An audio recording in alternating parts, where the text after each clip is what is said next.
How would you feel if your sex life became a legal affair, if your choices were put under a magnifying glass and risked putting you behind the bars? That's what Indonesia's new law entails. A sweeping new criminal code has been passed. It criminalizes sex outside marriage. In our next report, we tell you why this is a threat to personal freedom and human rights. Take a look.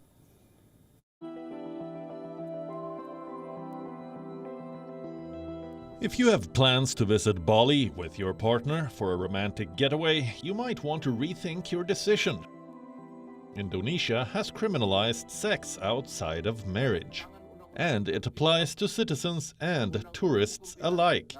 The legislation reads: anyone who has intercourse with someone who is not their husband or wife shall be punished for adultery with a maximum imprisonment of 1 year or a maximum fine of Category 2. And that is only one of many problematic things about it. Another one is you need to be extra careful around your parents, not for the sake of your privacy, which parents often intrude, but to be safe from imprisonment.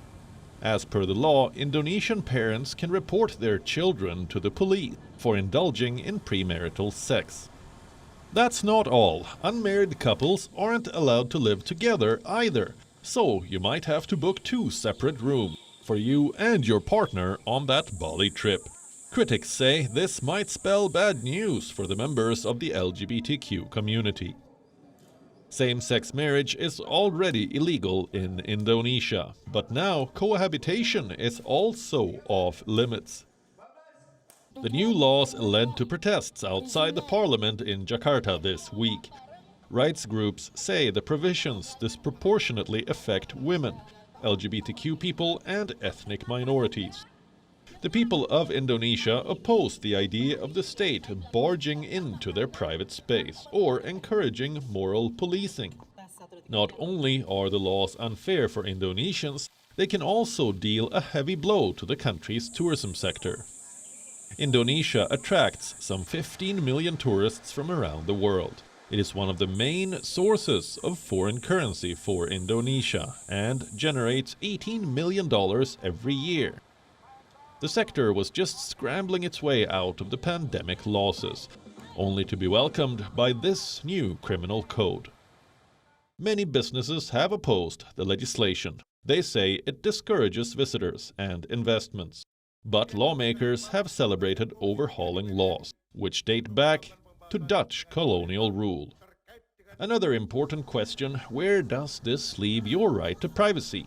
Does the state have the right to barge into your personal life? And what does it entail? Where does it stop?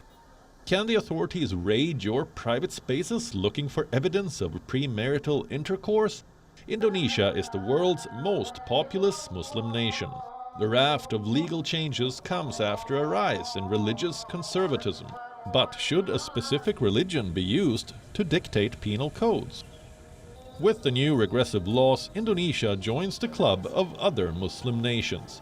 Pakistan, Iran, Qatar also impose similar bans on sex outside marriage. So we ask, what will it take for these countries to change their mindsets and evolve with changing times? WION World is now available in your country. Download the app now and get all the news updates on the move.